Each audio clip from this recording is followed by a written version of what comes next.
Yeah, welcome back, students.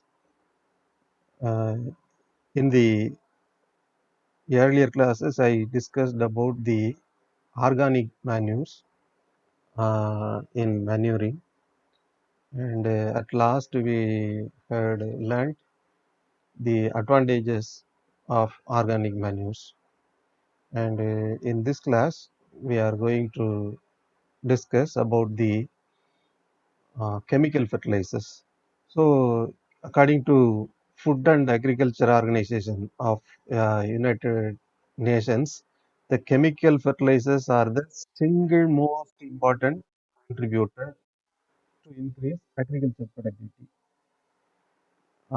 FAO ஐநா சபைக்கு கீழே வரக்கூடிய உணவு மற்றும் வேளாண்மை அமைப்பு அப்படிங்கிறது அவங்களோட இது என்ன ரெக்கமெண்டேஷன் என்னன்னா chemical fertilisers are the single most important contributor.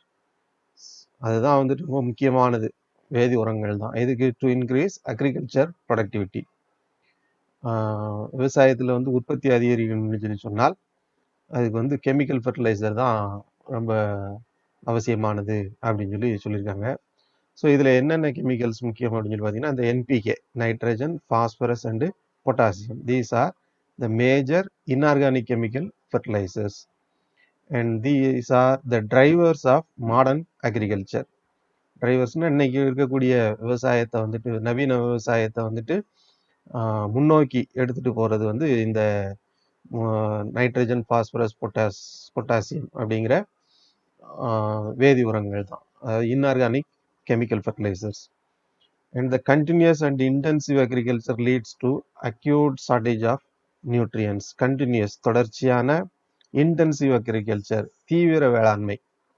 So தொடர்ச்சியாக அதிகமான விளைச்சல் வேணும்னு சொல்லிட்டு நாம் வந்துட்டு திரும்ப திரும்ப சாயிலில் வந்து கல்டிவேட் பண்ணிகிட்டே இருக்கும்போது இது என்ன ஆகுது? It leads to acute shortage. ஷார்ட்டேஜ்னா பற்றாக்குறை.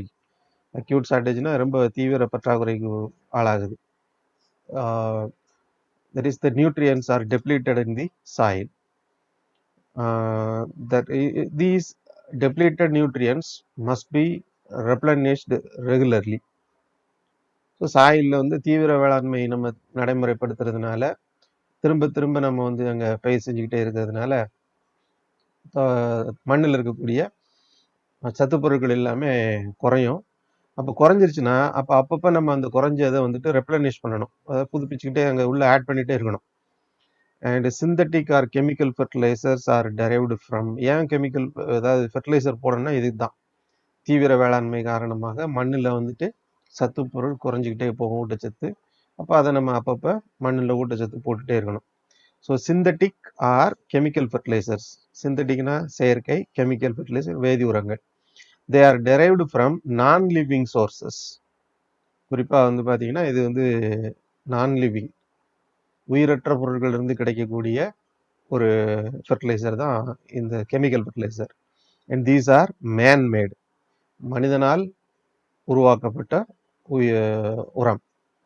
அண்ட் பெட்ரோலியம் ஃபெர்டிலைசர்ஸ், மனிதனால் உருவாக்கப்பட்டதாக இருக்கலாம் அந்த கெமிக்கல் ஃபெர்டிலைசர்ஸ், அல்லது பெட்ரோலியம் ஃபெர்டிலைசர்ஸ். நான் முன்னாடி உங்களுக்கு சொல்லியிருக்கேன், பெட்ரோலியம் பை ப்ராடக்ட்ல இருந்து தான் இப்போ பெரும்பாலும் வந்து ஃபெர்டிலைசர் நமக்கு கிடைக்குது. அண்டு கமர்ஷியல் ஃபெர்டிலைசர்ஸ், அதாவது வணிக ரீதியான உரங்கள். இது மூணுமே வந்துட்டு நாம் கெமிக்கல் ஃபெர்டிலைசர் அப்படிங்கிற கேட்டகரிக்குள்ளே கொண்டு வந்துடும். First we will discuss about the nitrogen.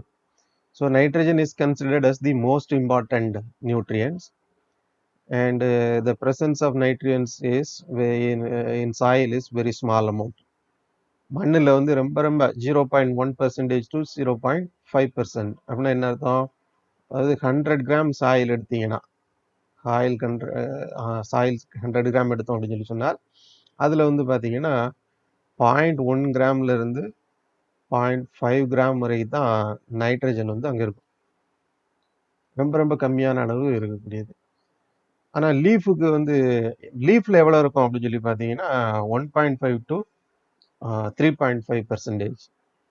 So லீஃபில் அதிகமான அளவு வந்து நைட்ரஜன் இருக்கும், 3.5%. சாயிலில் கம்மியாக தான் இருக்கும். அப்போ நம்ம சாயிலில் எப்போவுமே நைட்ரஜன் வந்து அங்கே அப்ளை பண்ணிகிட்டே இருந்தோம்னா தான் செடி வந்து நல்லா வளரும். So soil nitrogen is soluble and easily leached away.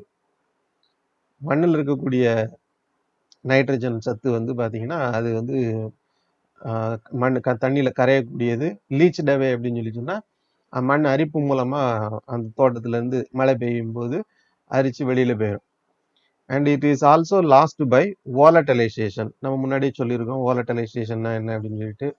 So அப்படியே டைரக்டா வந்துட்டு கேசியஸ் ஸ்டேட்டுக்கு போகிறது தான் வாலட்டலைசேஷன் அப்படின்னு சொல்லி சொல்லுவோம். அந்த மாதிரி இது வந்து கேசியஸ் ஸ்டேட்டுக்கும் போயிடும் நைட்ரஜன் வந்து. ரைட். இப்போ நைட்ரஜன் இல்லைன்னா என்ன நடக்கும்? The deficiency of nitrogen causes stunted growth of plant. ஸ்டண்டட்னா வளர்ச்சி தடைபடுதல். ஸோ நைட்ரஜன் சத்து இல்லைன்னு சொன்னால் செடி வளராது. And quick shedding and drying of leaves. ரொம்ப வேகமாக வந்து ஷெட்டிங்னா உதிர்றது, இலை உதிர்றது. ட்ரையிங்னா உலர்ந்து போகிறது, காஞ்சி போயிடும். ஸோ சீக்கிரத்தில் வந்துட்டு இலை வந்து செடியிலிருந்து உழுந்து கீழே விழுந்துடும். நம்ம சில்க்வார்முக்கு வந்து ஃபீட் பண்ண முடியாது. And the nutritive value is reduced due to decreased content of protein. ஏன்னா நைட்ரஜன் எதுக்கு வேணும் அப்படின்னு சொல்லி சொன்னால் நம்ம இந்த டிஸ்கஷன் ஆரம்பிக்கும் போதே நான் சொன்னேன், நைட்ரஜன் வந்துட்டு எதில் இருக்கும் அப்படின்னு சொன்னால் பிளான்ட்ல வந்து அமினோ ஆசிட்ஸ் நியூக்ளிக் ஆசிட் இந்த ரெண்டுலேயும் நைட்ரஜன் இருக்கும். மேக்ரோ மாலிகூல்னு சொல்லி சொல்லக்கூடிய நம்ம உடம்புல இருக்கக்கூடிய நம்ம பிளான்ட்ல லிவிங் ஆர்கானிசத்தில் மேக்ரோ மாலிகூல்ங்கிறது 4: carbohydrate, protein, lipid, nucleic acid. இதில் இந்த நியூக்ளிக் ஆசிட் அமினோ ஆசிட் எங்கே இருக்கும்? அமினோ ஆசிட் புரோட்டீனில் இருக்கும். சரி, அப்போ நியூக்ளிக் ஆசிட் உற்பத்திக்கும் புரோட்டீன் உற்பத்திக்கும் வந்து நைட்ரஜன் முக்கியமானது. அப்போ நைட்ரஜன் வந்து வேல்யூ வந்து குறையும் போது வாட்டரும் குறையக்கூடாது, அதே மாதிரி புரோட்டீனும் குறையக்கூடாது. பட் சாயிலில் நைட்ரஜனே இல்லைன்னு வச்சுக்கோங்க, புரோட்டீன் அளவு குறைஞ்சிரும். இந்த ரெண்டுமே வந்துட்டு மல்பெரி செடியோட ஊட்டச்சத்தை வந்து பாதிக்கக்கூடியது, குறிப்பாக சில்க்வார்முக்கு. ரைட். என்னென்னதெல்லாம் நைட்ராஜினஸ் ஃபர்டிலைசர்ஸ் வந்து இருக்குது அப்படின்னு சொல்லி பார்ப்போம். So nitrogenous fertilisers they are available in 4 forms. 4 வடிவங்களில். 4 வடிவம்னா 4 ஷேப் இல்லை, சதுரம், முக்கோணம் அப்படின்னு சொல்லிட்டு எப்படி கிடையாது. 4 நிலைகள். அதில் வந்துட்டு நாம் வந்து நைட்ரஜன் ஃபர்டிலைசரை வந்துட்டு அப்ளை பண்ணலாம். எதெல்லாம்னா ஃபர்ஸ்ட் வந்து வாட்டர் சாலுபிள் ப்ரோட்டீன்ஸ், நீரில் கரையக்கூடிய புரதங்களா அதை வந்து உரமாக வந்து கொடுக்கலாம் மல்பெரி செடிக்கு. வாட்டர் சாலுபிள் ப்ரோட்டீன்ஸுக்கு எக்ஸாம்பிள் வந்து பார்த்தீங்கன்னா நம்ம எக்கில் வந்து அல்புமின் இருக்குது பார்த்துருக்கீங்களா? எக்கில் வந்து அந்த டிரான்ஸ்பேரண்டாக இருக்கக்கூடிய பார்ட்ஸ், எல்லோவாக இருக்கிறத நம்ம யோக் அப்படி சொல்லுவோம். டிரான்ஸ்பேரண்டாக இருக்கிறத வந்துட்டு நாம் அல்புமின் அப்படின்னு சொல்லி சொல்லுவோம். அது தண்ணியில் கரையக்கூடியது. அதெல்லாம் அந்த மாதிரி இருக்கக்கூடிய புரதங்களை செடிக்கு போடலாம். அடுத்து வாட்டர் இன்சாலிபிள் ஆர்கானிக் நான் புரோட்டீன் சப்ஸ்டன்சஸ், தண்ணீரில் கரையாத கரிம நான் புரோட்டீன் சப்ஸ்டன்ஸ், புரோட்டீன் அல்லாத பொருட்கள், அதையும் வந்து நம்ம உரமாக பயன்படுத்தலாம். அடுத்தது நைட்ரேட்கள், அம்மோனியாக்கல்ஸ், அம்மோனியாவோட ஒரு product. So nitrogen is supplied as urea, nitrates and ammoniacals. மல்பெரிக்கு வந்துட்டு நம்ம நைட்ரஜன் எந்த வடிவத்தில் கொடுக்கலாம்னா யூரியாங்கிறது ஒரு கெமிக்கல் ஃபர்டிலைசர். தென் நைட்ரேட் உரங்களாக கொடுக்கலாம். அம்மோனியம் நைட்ரேட், பொட்டாசியம் நைட்ரேட் அப்படிங்கிற பொட்டாசியம் கூட அதிகமாக யூஸ் பண்ணுறதுல அம்மோனியம் நைட்ரேட் தான். தென் அம்மோனியாக்கல்ஸ்.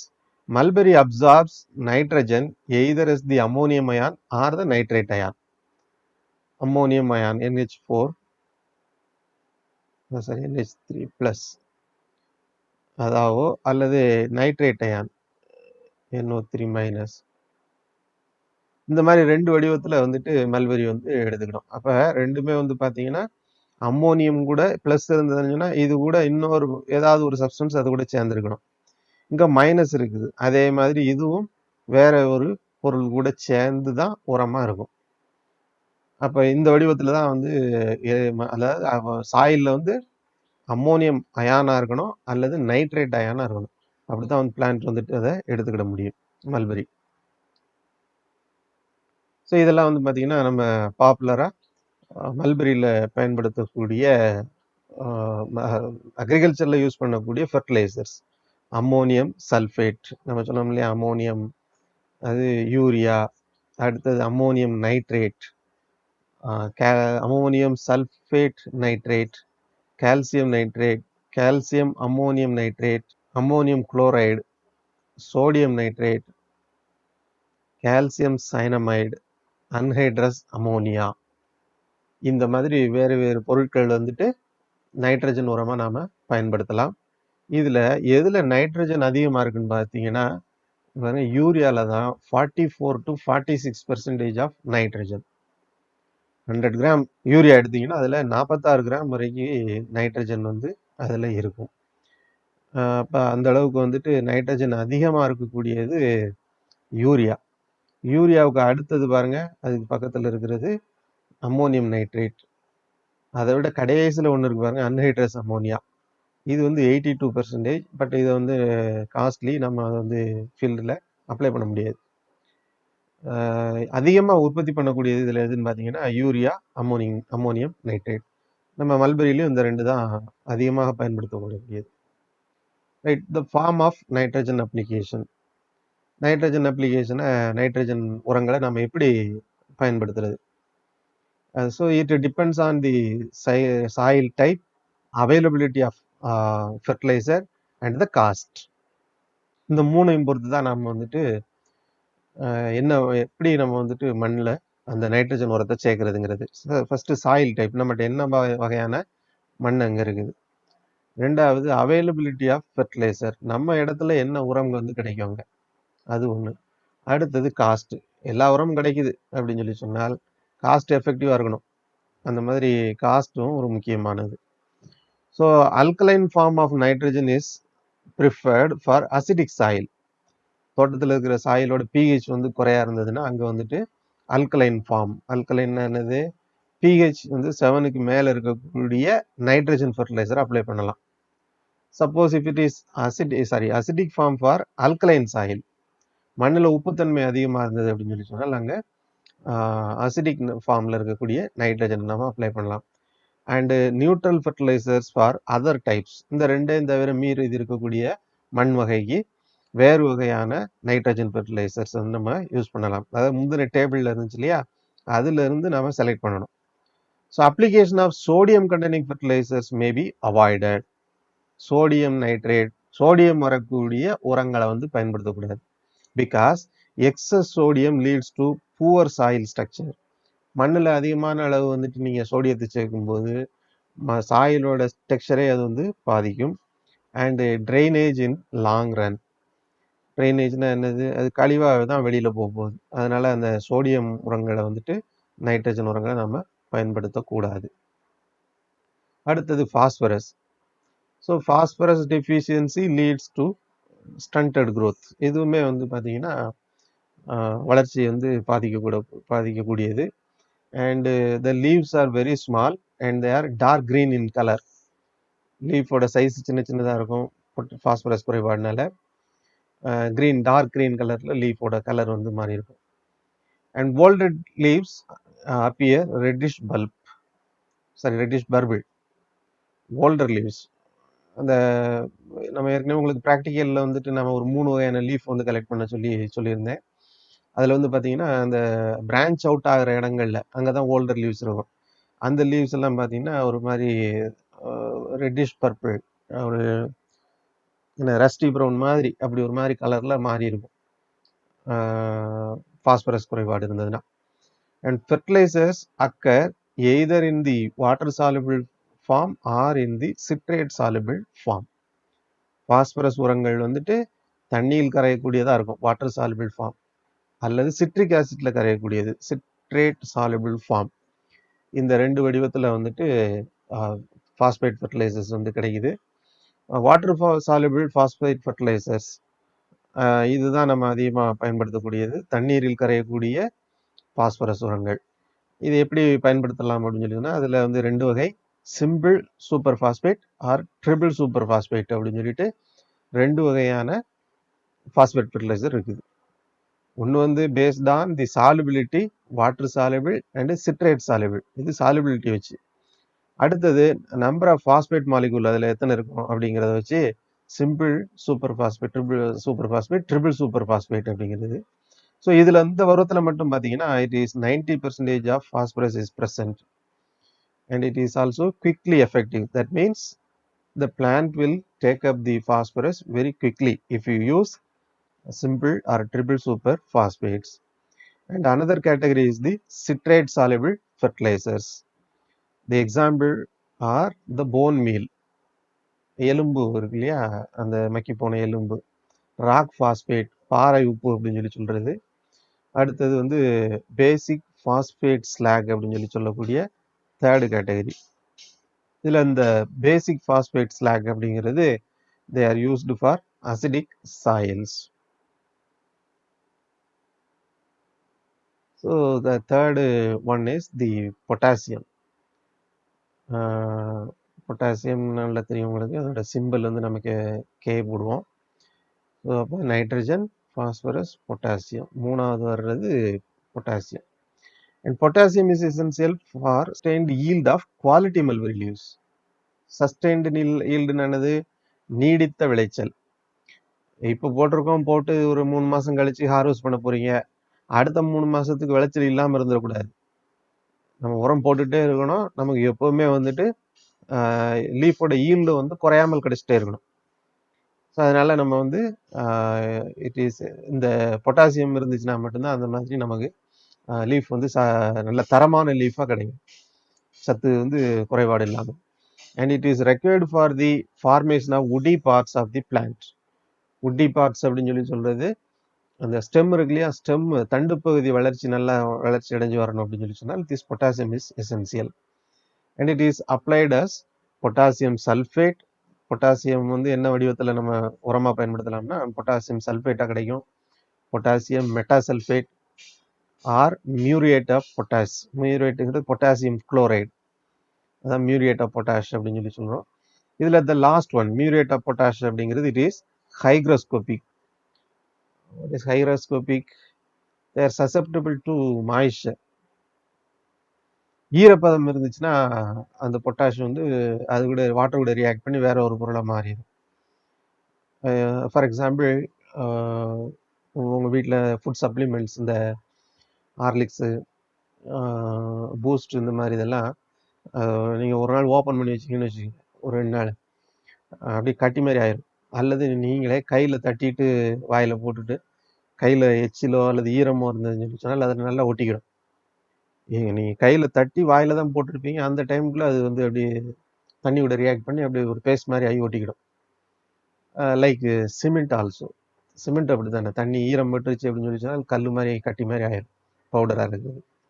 அப்படி இருக்கிறத நம்ம என்ன சொன்னோம்னா ஹைக்ராஸ்கோபிக் அப்படின்னு சொல்லி சொல்லுவோம். இந்த மியூரேட் ஆஃப் பொட்டாஷ், பொட்டாசியம் குளோரைடுன்னு சொல்லி சொல்லக்கூடிய அது வந்து பார்த்தீங்கன்னா இட் இஸ் ஹைலி ஹைக்ராஸ்கோபிக். அதனால ஈரம் இல்லாத இடத்துல, ட்ரை பிளேஸில் தான் அதை வைக்கணும். So they must be stored carefully.